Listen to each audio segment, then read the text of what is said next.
अस्सलाम वालेकुम वरहमतुल्लाह। आप देख रहे हैं लॉयर्स टीवी और मैं हूं असलम परवेज़ एडवोकेट। नाज़रीन, आज हम शमीम सैयद भाई से बातचीत करेंगे जो कि शिकागो में रहते हैं। शमीम भाई तकरीबन 37 साल से शिकागो में रहते हैं। शमीम भाई, अस्सलाम वालेकुम वरहमतुल्लाह। वालेकुम अस्सलाम वरहमतुल्लाह वबरकातुहू। कैसे हैं आप? अल्हम्दुलिल्लाह का शुक्र है।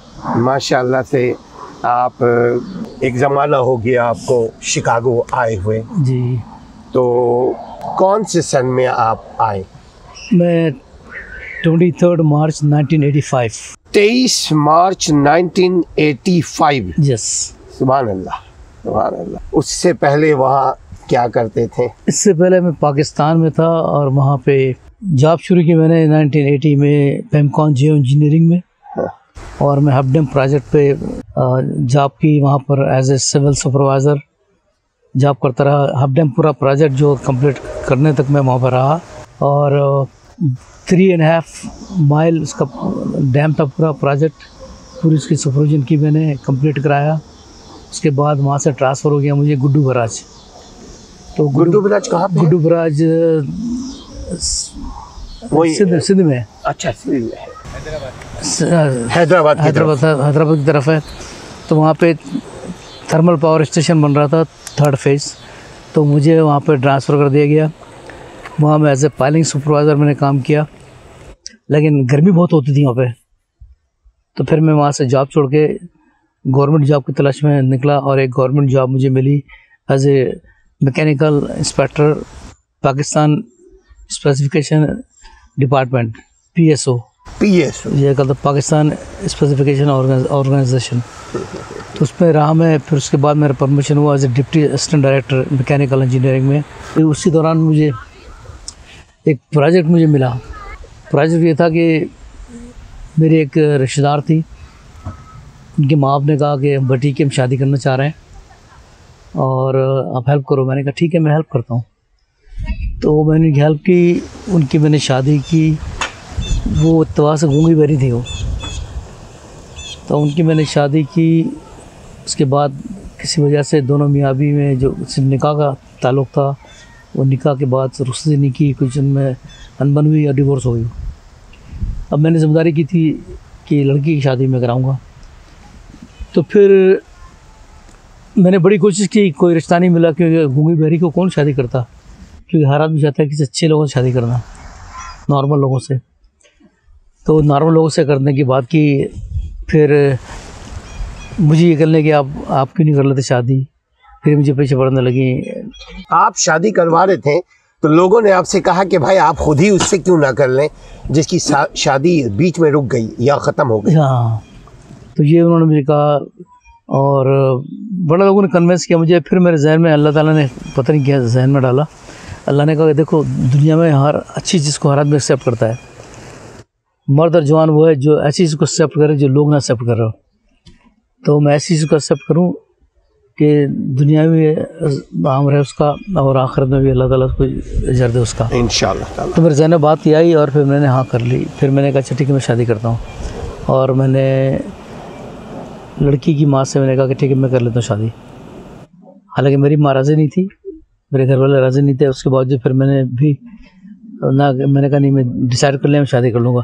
तो विद ने 10-15 दिन में सब फैसले हुए और फिर मैंने शादी कर ली। फिर शादी के बाद वो कर लेंगे तो यहाँ से आना पड़ेगा, अमेरिका आना पड़ेगा। मेरी तो गवर्नमेंट जॉब थी। फिर मैं सोचा कि मैं यहीं रहूँगा, लेकिन लोगों ने कहा फोर्स किया कि नहीं, तुम आ जाओ अमेरिका में, आके कुछ कर लो। तो फिर मैं अमेरिका पहुँचा 85 में। शादी हमारी हुई थी 83 में, लेकिन मैं 85 में पहुँचा अमेरिका। और किसके ताबुन से? ये वाइफ की वजह से। अच्छा। फिर यहाँ पहुँचा मैंने कहा कि वाइफ की कोई रिश्तेदार थे? हाँ, तो नहीं, वाइफ खुद मतलब सिटीजन थी यहाँ पे। अच्छा। तो फिर मैं यहाँ पहुँचा। यहाँ पहुँचने के बाद मैंने कहा कि भाई अब तो मैं एजुकेशन पाकिस्तान की मेरी BS से, पाकिस्तान से मैंने BS किया था, कुछ छोटे मोटे डिप्लोमा किए हुए थे मैंने कॉन्ट्रैक्ट सर्वे वगैरह में, और कोई तजुर्बा था। फिर मैंने सोचा कि यहाँ पर एजुकेशन लेता हूँ मैं। फिर यहाँ पर आके मैंने एजुकेशन लेने की कोशिश की और मैंने नॉर्थ ईस्टर्न में मैं ट्रूमैन कॉलेज गया, वहाँ मैंने कुछ ट्रांसफ़र कोर्स किए।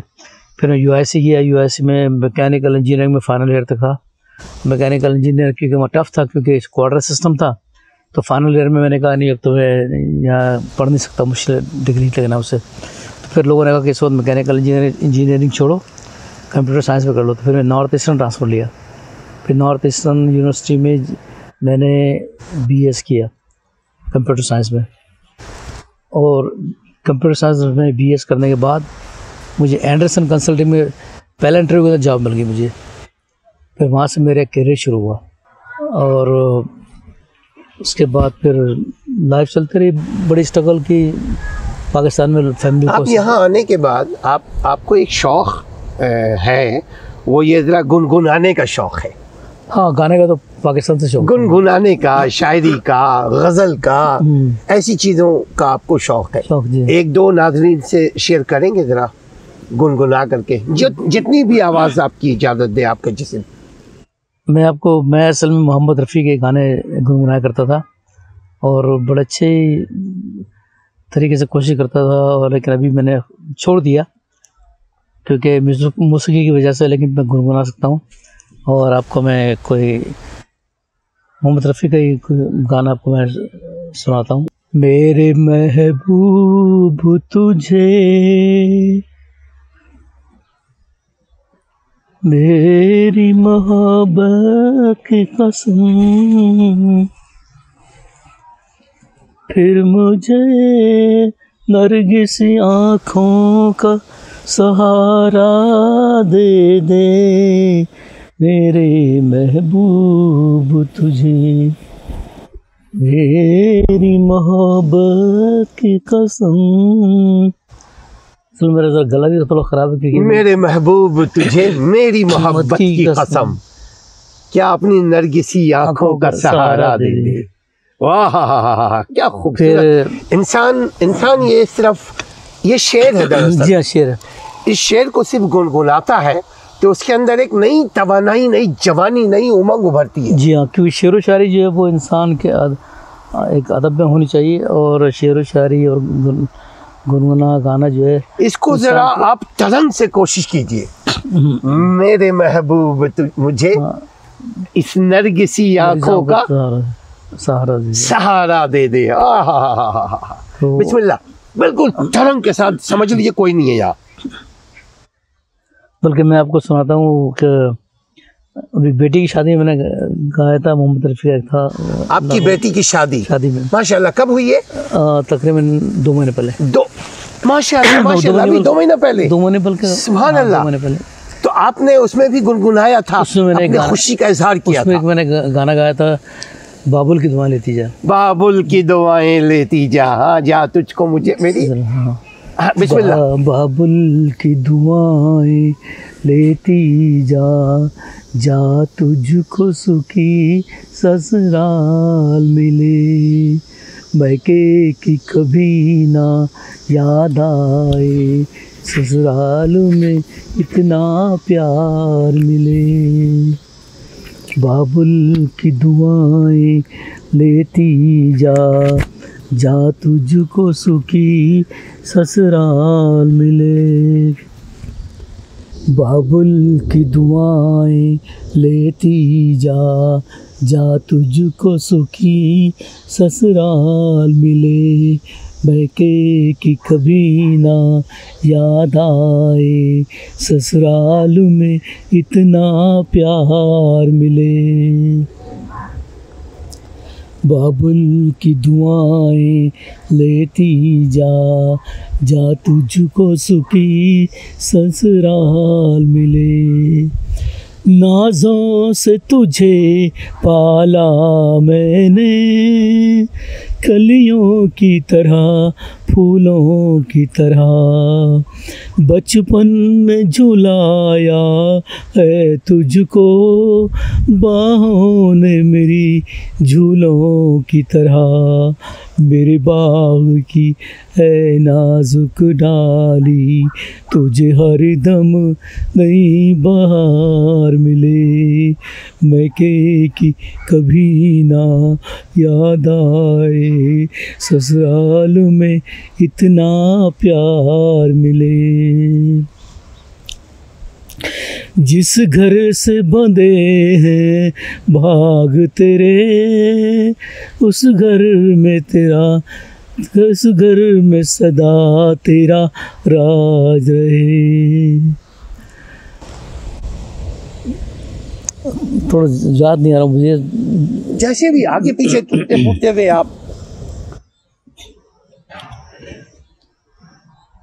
बाबुल की दुआएं लेती जा, जा तुझको सुखी संसार मिले।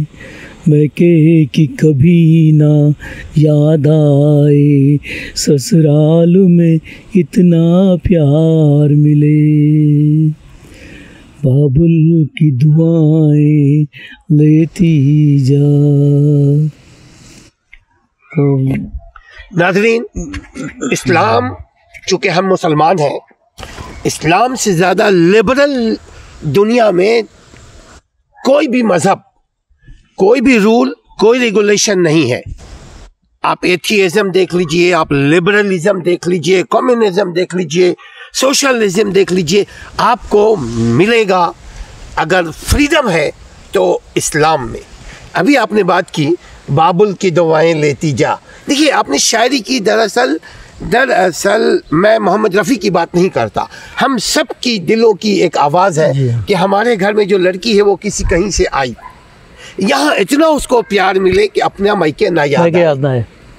सही कह रहे हैं। तो आप जो आपकी बेटी की शादी हुई, माशाल्लाह से, यकीनन ये जज्बाती गज़ल सुन के मेरी आंखें भर आई।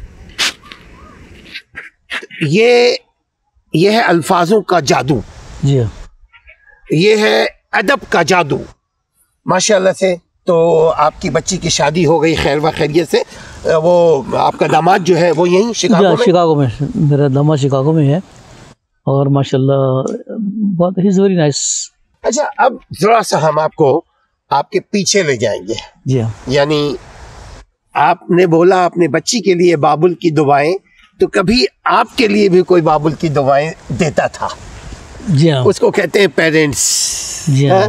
तो आप जरा अपना लड़कपन, बचपना कहाँ गुजारा? खेल में गुजारा, माँ बाप के आगोशों में गुजारा, मोहल्ले में गुजारा, कहाँ क्या कैसे, जरा नाज़रीन से शेयर करें। देखिए, बचपन मैंने गुजारा है पाकिस्तान में और बहुत अच्छा गुजारा है। कहाँ पे? मैं कोरंगी में रहा, फिर मैं फेडरल एरिया में रहा।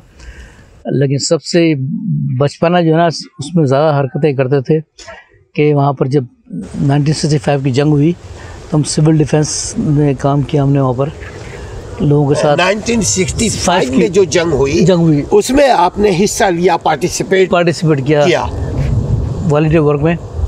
फिर उस ज़माने में इमरान खान की जासूस नावेल पढ़ा करते थे, बड़ा शौक़ था जासूसी का।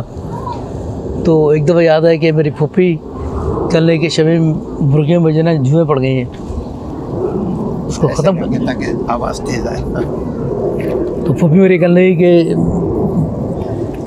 मुर्गियों में जुएँ पड़ गई हैं, उसको जुओं को कैसे ख़त्म करना है। हमारा दिमाग इतना जासूसी टाइप का था। इमरान खान की सीरीज़ पढ़ा करते थे, इब्न सफ़ी की नावल। तो वो ये कि वो जहन में काट दिया मैंने, फूफी मैं इसको सारी जुएँ ख़त्म कर दूँगा, फिक्र नहीं करें। तो कहना कैसे करोगे? तो मेरे जहन में आया कि वो फ्रिज आता ना, फ्रिज आता था, तो मैंने कहा उसका स्प्रे करते हैं, मुर्गियाँ वो मर जाएंगी। तो फूफी को मैंने कहा चलो ठीक है, अच्छा आइडिया तुम्हारा। 12 मुर्गियाँ थी, 12 मुर्गियों को लेकर हमने उसके बारी से सब फ्रिज किया हमने। थोड़ी देर पता चला कि सारी मुर्गियाँ मर गई। फूफी की सारी मुर्गियाँ मर गई हमारी जासूसी के चक्कर में, इस में। और पड़ोसी को बुला रहे हैं कि इसको काटो, उसको काटो, मुर्गियाँ मर रही, लेकिन पड़ोसी भी नहीं बुला, हमें वो काटना नहीं आ रहा था। खैर वैसा वो अल्लाह का बेहतर तरीका ये हुआ कि अल्लाह ने का मौका दिया कि वो खा नहीं सके हम लोग, कि उसमें ज़हर आता ना उसमें, फिर तो मर गई सारी। फूफी आज तक कहती हैं कि शमीम तेरी जासूस ने मेरी सारी मुर्गियाँ मार दी। इसको कहते हैं नाज़रीन, नीम हकीम खतरे जान, नीम मुल्ला खतरा ईमान। जिस चीज़ का मुकम्मल इल्म ना हो उस चीज़ का एक्सपेरिमेंट करना ऐसी होगा जैसे इन्होंने 12 मुर्गियों की जान ले ली है। उस तरह की हरकतें किया करते थे। तो उसके बाद, उससे पहले वालिदैन जी हाँ, आपके वालिद का क्या नाम था, क्या करते मेरे थे? वालिद साहब का नाम था सैयद महमूद, और मेरे वालिद साहब जो है वहाँ पर एक वर्कशॉप चलाया करते थे। उनका गाड़ियों का जो ट्यूबवेल के इंजन होते, तो उन इंजन की रिपेयर करते थे वो कराची में? कराची में। माशाल्लाह। तो बहरहाल लेके वो इंतकाल हो गया वालिद साहब का जल्दी। अच्छा, मेरे दादा जो थे वो हैदराबाद में। आप बेसिकली हैदराबाद दक्कन के हैं या हैदराबाद सिंध के हैं? हैदराबाद दक्कन। अच्छा अच्छा। क्योंकि हैदराबाद दक्कन मेरे दादा जो है आए थे इराक से, नॉर्दर्न इराक से कुर्दिश थे मेरे दादा को, इराकी थे। अच्छा, और उस्मान दक्कन जो थे, हाँ, उस्मान अली पाशा, दक्कन उस्मानिया। उन्होंने डेपुटेशन में बुलाया था हैदराबाद, और उस्मानिया यूनिवर्सिटी में उनको मुकर्रर किया था head of the department of the शुबा तस्नीफ व तालीफ। तो उसमें वो हेड थे और बहुत आलिम आदमी थे बहुत। इवन के मेरे उनके बड़े मशहूर उनके वाक़यात हैं कि बड़े तकवा वाले थे बहुत। क्या नाम था आपके दादा का? सैयद अब्दुल गफूर। सैयद अब्दुल गफूर अल मूसली। तो बड़े मशहूर आदमी थे वो। और फिर मेरे नाना जो थे वो भी बड़े मौलवी थे, मशहूर थे। तो मेरे नाना और दादा का नाम क्या था? सैयद अहमद अली। सैयद अहमद, दोनों तरफ से आप सैयद हैं? सैयद। अब वो एक सैयद, इसीलिए आप चूंकि आप अरब से आए हैं, अरब से आए, तो डेफिनेटली नाज़रीन जो रियल सैयद है वो बुनियादी तौर पर अरब से माइग्रेटेड है। फिर मेरे नाना जो थे उनके भाई वो थे उस्मान अली पाशा, नाना के सगे भाई। क्या नाम था उनका? उस्मान अली पाशा। उस्मान अली पाशा, जो आखिरी जो थे ना उसके जो वली है जो थे उस्मान, उसके हैदराबाद दक्कन के। हाँ हाँ हाँ, तो वो थे। अच्छा, वो थे वो। हाँ, तो मेरी वालदा जो है उनकी भतीजी थी इनकी। तो मेरी वालदा का ताल्लुक ना उस्मान अली पाशा का ताल्लुक से, खानदान के ताल्लुक से। अच्छा। हाँ, तो ये देवबंद में जो है मेरे दादा और मेरे नाना की मुलाकात हुई, वहाँ पे मैं दोस्ती हुई दोनों की। तो वहाँ उन्होंने फिर देखा, उन्होंने रिश्ता तय किया मेरे वालिद साहब का और मेरी वालदा का। कौन से सन में उनकी शादी हुई? कुछ 1952।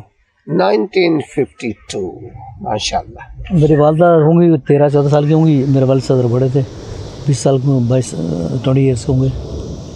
तो उस ज़माने में कोई छोटी उम्र में शादी कर दिया करते थे। आज भी जो लोग हैं, अक्लमंद लोग हैं, वो जल्दी शादी कर देते हैं अपने बच्चे। फिर उसके बाद जो है पाकिस्तान मूव हो गए। पाकिस्तान के बाद फिर हमारा फ्यूचर शुरू हुआ, फिर वहाँ से हम यहाँ आ गए। फिर वहाँ पाकिस्तान में जो आपकी ज़िंदगी शुरू हुई, आपने कहा आप वहाँ काम करते थे, हब चौधरी। हाँ, पेमकॉन जियो इंजीनियरिंग। तो वो प्राइवेट इदारा था? प्राइवेट कंपनी थी। अच्छा। पाकिस्तान इलेक्ट्रिकल मैकेनिकल इंजीनियरिंग जियो में। अच्छा। तो वहाँ आपने काम किया, फिर वहीं से आप शादी जो आपकी हुई, ये एक बड़ी शादी जो है ना, एक समझ लीजिए एक्सीडेंटली हुई या इंसिडेंटली, जो भी एक्सीडेंटली भी हुई, और ये आपके लिए मैं समझता हूँ एक खैर का दरवाज़ा इंशाअल्लाह ताला अल्लाह ने खोल दिया। फिर मैं यहाँ पर आया। आने के बाद जो है आहिस्ते आहिस्ते मैंने कहा जहाँ पर आएगी तो मैं सबको ला लूँ, मैं अकेला तो रहा मुश्किल है मेरे। तो सबको मैंने सपोर्ट किया पाकिस्तान में, सपोर्ट तो करता था मैं फैमिली को। फिर उसके बाद यहाँ पर सबको आहिस्ते से बुला लिया। मेरे पाकिस्तान में कोई भी नहीं है। हाँ, पूरे मेरे। तो आपने सबको बुलाया का मतलब क्या? मोहल्ले वाले को? मोहल्ले से मतलब पूरे मेरे बहन भाई को, मेरे भाइयों को, मेरी वालदा को, माशाल्लाह, बहन के बच्चों को, भाई के बच्चों को, सब लोग आ गए यहाँ पे माशाल्लाह। तो अब कोई भी नहीं है। आपने उनके लिए अप्लाई किया और वो माशाल्लाह से आ गए। तो बड़ी की मेहनत की मैंने बहुत यहाँ पे ना। तो यहाँ आने के बाद आपने पढ़ाई की, ट्रूमैन कॉलेज में आपने पढ़ाई की, फिर ईस्टर्न यूनिवर्सिटी में आपने पढ़ाई की, UIC में पढ़ाई की मैंने। उसके बाद UIC में, UIC का मतलब है इलिनॉय यूनिवर्सिटी ऑफ शिकागो, वहाँ आपने तालीम हासिल की। उसके बाद आप पहले आप काम किया करते थे वो इंजन वगैरह का, मैकेनिकल इंस्पेक्टर था मैं, मैकेनिकल इंजीनियरिंग में थे। उसके बाद वो आप फिर सॉफ्टवेयर में चले गए। तो ये कितना अर्सा तक आपने काम किया सॉफ्टवेयर में? तकरीबन 8 साल। माशाल्लाह। तो उसमें मैं यहाँ अमेरिका में सिर्फ 4 बड़ी कंपनी में काम किया मैंने। एंडरसन में काम किया मैंने, IBM में काम किया, हाउस होल्ड फाइनेंस में काम किया, और एक डाटा इंजीनियरिंग थी, उसमें सिविल इंजीनियर काम किया मैंने। 5वीं कंपनी थी ये CTA, फिर शिकागो शिकागो ट्रांसपोर्ट अथॉरिटी में मैं सीनियर इंजीनियर था। और मेरा समय रिटायरमेंट से पहले उन्होंने मुझे फायर कर दिया। कुछ डिस्क्रिमिनेशन बहुत थी यहाँ पे, CTA में बहुत ज़्यादा। तो 3 गोरे थे मेरे साथ जो ना जॉब करते थे, एक मैनेजर था, एक और थी कोवर्कर, और एक मेरा चीफ इंजीनियर। बड़े प्रेजर्स थे, तो इन्होंने बड़ी कोशिश की मुझे निकालने के लिए, लेकिन ज़बरदस्त से निकाल दिया, इलीगल तरीके से निकाला मुझे। फिर मैंने केस फाइल किया, 5 साल मेरा केस चला। कुछ स्टेट ऑफ इलिनॉय जो है ना चोर है, सिटी ऑफ शिकागो चोर है। तो ये मैं खुल्लम खुला कहता हूँ कि स्टेट ऑफ इलिनॉय और ये करप्शन है ना बहुत ज़्यादा। तो CTA में इन्होंने मुझे इलीगल तरीके से निकाला, मेरी पेंशन मारी गई, छोड़ दिया मुझे। तो 212 में मुझे इन्होंने निकाल दिया। अदालत का फैसला क्या हुआ? तो कुछ नहीं हुआ, केस मेरा सुना ही नहीं। स्टेट ऑफ इलिनॉय ने केस सुना ही, मेरा फाइल क्लोज कर दी। और फाइल क्लोज? हाँ, उन्होंने कहा जाके फेडरल में फाइल करो। तो आपने अपील क्यों नहीं किया? अपील के लिए फेडरल जाना था, तो नहीं किया हुआ? नहीं, क्योंकि कोविड शुरू हो गया। अच्छा। कोविड शुरू हो गया, फिर मैं बीमार पड़ गया मैं। तो एप्लीकेशन वैसे भरी हुई रखी हुई है, लेकिन अभी तक अप्लाई नहीं किया मैंने। आप कभी भी किसी वक्त भी अपील कर सकते हैं। भरा लेके इतना मैं कहूँगा कि state of Illinois, city of Chicago corrupt है। हाँ, करप्शन का ताल्लुक इंसान से है, जहाँ इंसान है वहाँ क्राइम है। इसीलिए कायदा कानून बनाए जाते हैं ताकि कानून पे चल करके आप अपना हक ले सकें। अब आप ये सिविल लिटिगेशन है, आप किसी वक्त भी फिर दोबारा अपना हक लेने के लिए दोबारा अपील में जा सकते हैं फेडरल कोर्ट में, है ना? गालिबन फेडरल कोर्ट जाता हूँ। तो ये स्टोरी है। तो फिर मुझे लास्ट ईयर कोविड हो गया था और मैं 1 महीना हॉस्पिटल में रहा, 16 दिन वेंटिलेटर पे रहा। अच्छा, यहाँ आपको कोविड भी हो गया था? सर्वाइव किया मैं, वेंटिलेटर के बाद ना सर्वाइव कर सका मैं, अल्लाह ने ज़िंदगी दी, क्योंकि 16 दिन में वेंटिलेटर पे था। 16 दिन वेंटिलेटर पे? मेरी कंडीशन ये हुई थी कि मेरे बॉडी में पूरे बेड सोर हो गए थे। पूरी बॉडी में मेरे सुराख हो गए थे ना, बेड सोर जैसे कैंसर की तरह होते हैं। हाँ। वो हो गए थे। फिर सही कैसे हुआ? वो अल्लाह ने सही कर दिया। नहीं, मतलब कोई इलाज वो लोग इलाज करते रहे, उन्होंने बड़ी एंटीबायोटिक्स दी, लेकिन उसके बाद अभी तक मैं 1.5 साल हो गए मैं नॉर्मल नहीं हो चुका। चलना फिरना, मेरा वॉक करना नॉर्मल नहीं है जैसे होता है। तो बड़ा मतलब कि ज़िंदगी में रहा, अल्हम्दुलिल्लाह चैलेंजेबल रहा, लेकिन अल्लाह ताला ने फिर भी आपको जी हाँ लाखों से अच्छा बनाया। अल्लाह का शुक्र है बस, क्योंकि मैं अल्लाह तवक्कुल पे करता हूँ और मैं बिलीव करता हूँ कि अगर इंसान 2 चीज़ों को पकड़ के रखे मजबूती से ना, वो एक सुन्नत रसूल और कुरान, 2 चीज़ों को पकड़ के रखे और उस पर अमल करता रहे, तो आप जो है ना किसी काम में परेशान नहीं होते, प्रॉब्लम नहीं होती। और सबसे पहले मैं यही लोगों से कहता हूँ कि भाई अपने आप को जो है ना बिल्कुल सही रखो, मुकम्मल तौर पर दीन में आ जाओ, मतलब दीन में आ जाओ, तभी निजात है। तभी निजात है।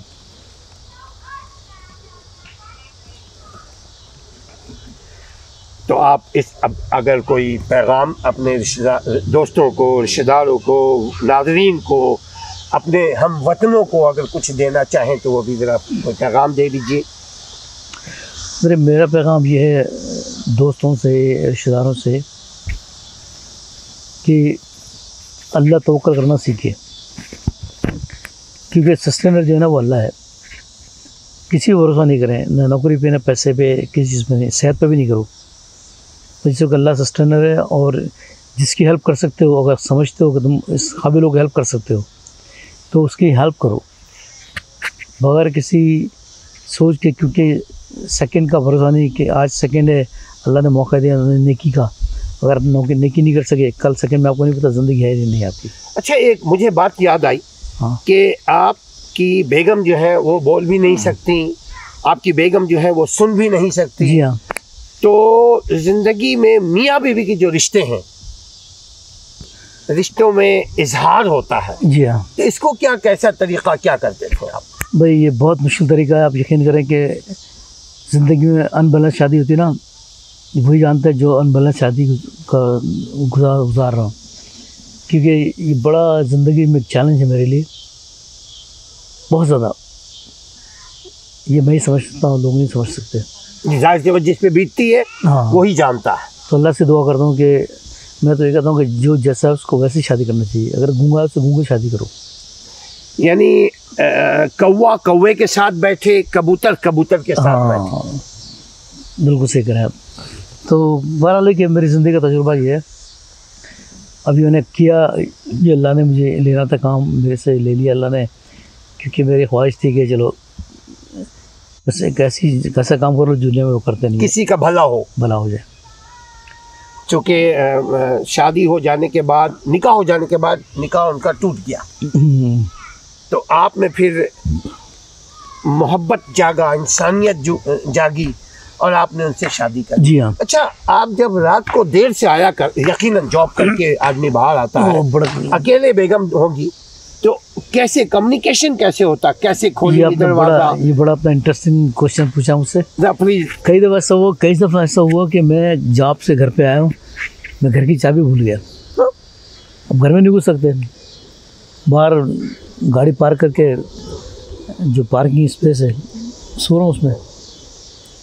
फिर जब वाइफ देखा कि अरे तो आए हुए हैं गाड़ी के अंदर ही सो रहे हैं, फिर ये आके उठाती मुझे। सर डिटेल बताइए इसका मतलब। कि ऐसा हुआ कि मैं जॉब से आता हूँ कभी कभी, तो घर में बच्चे सारे छोटे हैं और चाबी भूल गया। अब घर में कैसे घुसना है, मुश्किल है घर में आना, क्योंकि बेल जाती नहीं है, कुछ नहीं, सिस्टम बनाया नहीं मैंने। तो फिर मैं गाड़ी में सोया करता था, तो वाइफ देखती थी कि विंडो से मेरी गाड़ी आई, तो मैं देखा हूँ, फिर वो आती थी, फिर खोलती थी, फिर मुझे उठाती थी, फिर मैं अंदर जाता था। कई दफ़ा ऐसा हुआ, एक दफ़ा ही नहीं। तो ये बड़ा मसला होता था। तो आपका क्या रिएक्शन होता था फिर? मेरा कुछ नहीं होता था, मैं सबर करता था, सबर बस लेटर सो जाता था। मैंने जब देखेंगे विंडो से तो मुझे समझाएंगे आ गया मैं। नाज़रीन, ये कहने को इसको कोई आप ज़रा गौर कीजिए। एक शख्स है, शिकागो की बर्फ़बारी का मौसम है। शिकागो का मौसम ऐसा मौसम नहीं होता कि आम आदमी बाहर में 1 घंटा भी गुजार ले। आपकी ऐसी खातून से शादी होती है जो खातून ना सुन सकती, ना बोल सकती, ना उसमें दो बेचारी अपने दिल की बात भी नहीं कह सकती होंगी। यकीनन आप भी नहीं कर सकते थे, ये आप कहें तो वो नहीं समझ सके। साइन लैंग्वेज पाकिस्तान में इसकी ट्रेनिंग नहीं दी गई, बल्कि अब तक नहीं है। अमेरिका में तो फिर भी आपको सिखाया जाता है किस तरह से बॉडी लैंग्वेज यूज़ करें, किस तरह आप गूंगे बहरे के लिए लैंग्वेज यूज़ करें, ताकि वो आप कम्युनिकेट कर सकें और उसकी बात समझ सकें। लेकिन ये जो आपकी एक बात है जो असल में शेयर करने की ज़्यादा ज़रूरत है कि उस वक्त आपकी तबीयत का क्या हाल होता होगा जब ऊपर से बर्फ़बारी हो रही है, शदीद सर्दी है, दरवाज़ा नहीं खुल रहा है, चूँकि वो बेचारी सुन नहीं पा रही हैं। आप बाहर गाड़ी में बैठे हुए हैं, तो उस वक्त की क्या कैफियत आपकी होती होगी, बिला किसी झिझक के दायरे में रहते हुए, अगर वो आप कर सकें। कैफियत मेरी बहुत ही परेशानी में होती थी और मैं बस सब्र करता था। मैंने कहा क्या किया जाए, और सब्र की वजह से सारे काम हुए मेरे। अगर सब्र नहीं हो तो फिर मुश्किल होता इंसान को, और ये अक्सर ऐसा रहा है मेरे साथ कि कभी चाबी भूल गया हूँ और परेशानी भी घर में जाने की, फिर बड़ा मसला होता था। अभी बहुत ही अल्लाह ताला जो है इस आज़माइश से ना किसी को भी ना गुजारे। इंशाल्लाह अल्लाह ने जो है सब्र दिया है और सब्र से गुजारे कर रहे हैं। इंशाल्लाह अल्लाह ताला अजर देगा इसका इंशाल्लाह ताला। भाई आप जो है जगत के मामू हैं, बहुत सारे लोग आपको मामू बोलते हैं, मुझे खुशी भी होती है, लेकिन हो सकता है ये ये जो लोग आपको मामू बोलते हैं, क्या ये तकिया कलाम है या वाकई मामू? ये रिस्पेक्ट देते हैं मुझे। अरे भैया तो वहाँ मामू है इनका, हमें रियल मामू भी हैं, लेकिन वैसे मुझे मगर रिस्पेक्ट देते हैं। रिस्पेक्ट देते हैं मुझे। हमारे मुहावरे में मामू का मतलब एक और भी है। मेरा एक दोस्त है इमरान, उलक, हाँ। बड़ा अच्छा दोस्त है मेरा। तो वो मुझे अक्सर प्यार में कहता है मुझे मामू क्या हाल है, तो मैं कहता हूँ तो अक्सर मुझे मामू बोलते हैं। मुझे बड़ा मेरे साथ का दोस्त है, बड़ा अच्छा दोस्त है। और कहाँ रहते हैं वो? ये रहते हैं गिरनी में। अच्छा, उनको भी भेजिएगा इंशाल्लाह। उनसे कब से दोस्ती हुई आपकी? उनसे मेरी तकरीबन 20 साल तो हैं। क्या करते थे वो वहाँ? नहीं, वो पाकिस्तान में इंजीनियर थे, जो आगा खान हॉस्पिटल है उसमें पहले वो काम करते थे, इंडस्ट्रियल इंजीनियर थे। फिर यहाँ पर आ गए, जहाँ पे आके उसने MS किया, और फिर यहाँ पर एक कंपनी में जॉब करते हैं ग्रीन ट्री, तो उसमें मैनेजर है। तो बड़ा अच्छा दोस्त है मेरा, प्रॉपर्टी का काम भी करते हैं, और प्रॉपर्टी के काम में मुझे शेयर भी करते हैं। और शेयर ये करते हैं मुझे कि मुझे एजेंट बना रखा है, शोइंग एजेंट।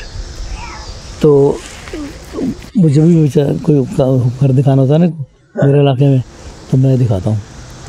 सुभान अल्लाह। तो बेचारा मुझे पेमेंट करते हैं उसकी। उनको भी सलाम कह दीजिए ताकि वो भी सुने, वो बोले जी मामू ने सलाम किया है भांजे। हाँ, बेचारा आजकल पाकिस्तान में वो कहीं पाकिस्तान की बरकत से वो बेचारा पाकिस्तान गया था, तो वहाँ पे जना बेचारा बीमार पड़ गया। उसने माँ बाप को लेने गया, तो वहाँ उसको कोविड भी हो गया, फिर उसको लंग्स में इन्फेक्शन भी हो गया। तो बेचारा आजकल वो जो हॉस्पिटल है आगा हॉस्पिटल, उसमें इंटेंसिव केयर में था वो 15 दिन पहले। अभी क्या हाल है? अभी डॉक्टर ने कहा कि 2 से 3 वीक लगेंगे ऑक्सीजन सही होने के लिए। अभी हॉस्पिटल में ही हो। मेरा बहुत अच्छा दोस्त है वो, अल्लाह उसको सेहत दे। अल्लाह ताला सबको सेहत दे। नाज़रीन, आपको भी दे, हमको भी दे। अब मामू के लिए भी दुआ करें। मामू अभी मुकम्मल तौर पे बीमार शिफा याब नहीं हुए हैं एज पर हिज स्टेटमेंट, मगर ये ज़ाहिरी तौर पे बहुत जवान है माशाल्लाह से, अंदर से भी दिल भी जवान है बड़े अच्छे तरीके से। आखिरी में गुनगुनाते हुए कोई नाज़रीन से खुदाफिज कर ले आप, गुनगुनाते हुए। चलते चलते मेरे ये गीत याद रखना, कभी अलविदा ना कहना। चलते चलते मेरे गीत याद रखना, कभी अलविदा ना कहना। चलते चलते। नाज़रीन बहुत बहुत शुक्रिया आपके सब्र का, आपके देखने का। अब आप इसको देखते रहिए, मामू की हौसला अफजाई कीजिए। किसी किस्म की कोई कमेंट्स अगर हो वो ज़रूर दीजिएगा ताकि आपके कमेंट्स हम मामू तक पहुंचा सकें। अपने घर वालों का ख्याल रखिए। अभी तक अगर चैनल को सब्सक्राइब नहीं किया है तो सब्सक्राइब भी कर लीजिए ताकि आइंदा आने वाले वीडियोज़ भी आप तक पहुँचती रहे। अस्सलामु अलैकुम वरहमतुल्लाह। वालेकुम अस्सलाम वरहमतुल्लाहि वबरकातुहू।